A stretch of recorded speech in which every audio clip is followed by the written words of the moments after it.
Bulan Ramadan ini Allah bukakan seluas-luasnya pintu pahala. Setiap sedekah walau RM1 Allah gandakan sampai 700 kali ganda.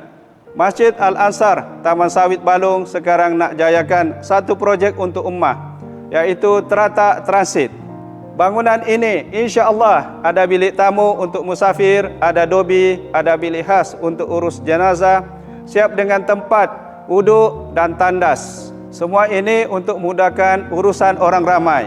Sedekah kita bukan sahaja untuk orang lain, tetapi untuk anda juga, di mana pahala akan terus mengalir setiap kali musafir yang rehat, setiap kali jenazah diurus dengan baik, dan setiap kali air uduk mencurah. Sebelum Ramadan meninggalkan kita, mari kita semua menyumbang. Tekan link di bawah. Kita sedekah walau hanya RM10. Moga Allah terima sebagai amal jariah kita, jadi bekalan kita bila kita sudah tiada.